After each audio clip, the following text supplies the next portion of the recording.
Bib? Ini saya mengutip lagi nih, ada pertanyaan. Ini FPI urusannya hanya sama aliran, sama syahwat, sama mabuk-mabukan, habis itu selesai. Padahal kita punya masalah yang namanya korupsi yang luar biasa. Kenapa FPI nggak memberdayakan?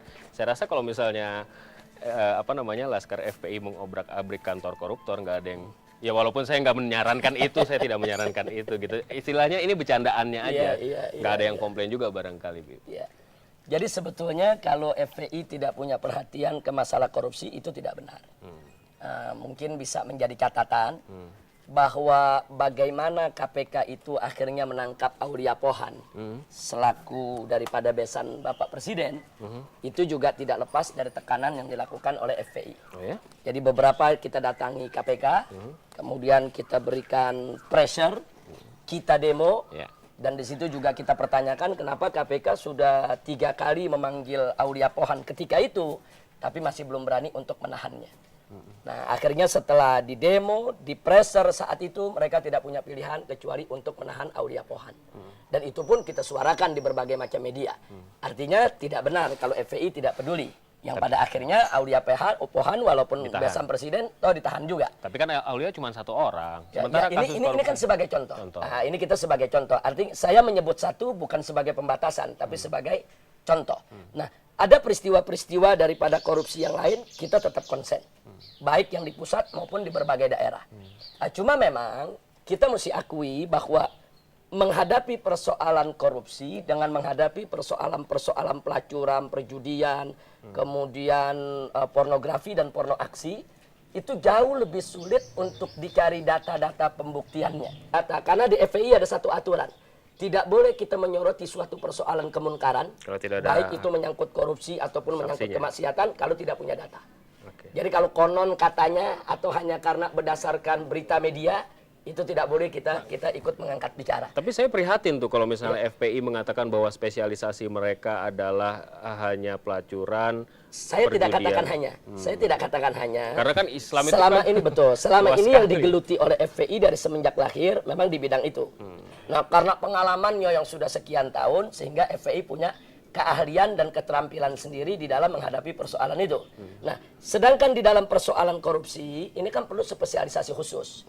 Jangan lupa bahwa mayoritas daripada anggota FPI anak-anak muda. Anak-anak muda, usia-usia produktif, usia-usia sekolah, ada yang SMA, ada yang baru kuliah. Sehingga mereka banyak yang belum punya pengalaman kalau untuk menghimpun data investigasi yang sifatnya perbankan. Akan ke sana nggak arahnya atau administrasi? Ya, artinya akan ke sana nggak arahnya atau kita berhenti sampai itu aja? Pernah suatu ketika kita diajak dialog oleh kawan-kawan dari ICW. Nah, kemudian juga kawan-kawan waktu itu dari yang dipimpin oleh Pak Bursa sebelum jadi ketua partai. Beliau punya satu kumpulan itu. LSM Humanika kalau nggak salah. Komunika. Nah, kita pernah dialog ke sana. Kita ajak mereka. Mereka kan ajak kita untuk punya perhatian terhadap korupsi. Kita katakan oke. FPI siap turun, FPI siap demo, FPI siap melakukan pressure terhadap urusan-urusan korupsi, tapi kita minta data. Turun. Ini ngomong bayaran menarik nih soalnya. FPI tidak pernah bisa dibayar. Tidak pernah tidak dibayar. Sampai sekarang. Bukan menjadi demo pesanan siapapun atau karena begini ada orang yang bilang juga ini kafe yang ini digerebek, yang ini enggak. Yang ini diobrak-abrik, yang diacak-acak, depannya enggak. Ini karena masalah persaingan, FPI dibayar dan lain sebagainya sebagainya. Gimana, Bib? Jadi begini, kita kalau bicara yang satu di sini digerebek, yang di depan tidak digerebek. Sekarang begini, FPI ini kan punya posko. Katakan kalau kita lihat di wilayah Pasar Minggu ya, ada posko Jagakarsa seberang, ada posko Poltangan seberang sini. Mereka berhadap-hadapan ini. Posko ini sudah mendapat dukungan masyarakat untuk menutup diskotik dan tempat-tempat maksiat. Mereka bekerja. Baru seminggu yang lalu ada 8 diskotik ditutup di wilayah Jagakarsa. Itu yang nutup FPI itu? Ya tutup masyarakat. Oh, masyarakat. Karena FPI bergerak didukung oleh masyarakat. Diketahui oleh polisi nggak? Loh, mereka yang tutup semua. Polisi, Satpol PP, semua mereka yang tutup. Kita lakukan secara prosedur. Tapi di seberangnya ada beberapa diskotik yang masih buka belum ditutup. Kenapa? Ini udah beda kecamatan. FPI juga bergerak. Nah, bukan. Artinya begini, karena FPI yang ada di kecamatan sana, dia tidak boleh bergerak di kecamatan sini. Ini urusan yang lain lagi. Ini urusan ada poskonya lagi. Nah, posko yang di seberang sini tidak bisa bergerak kalau tidak didukung masyarakat.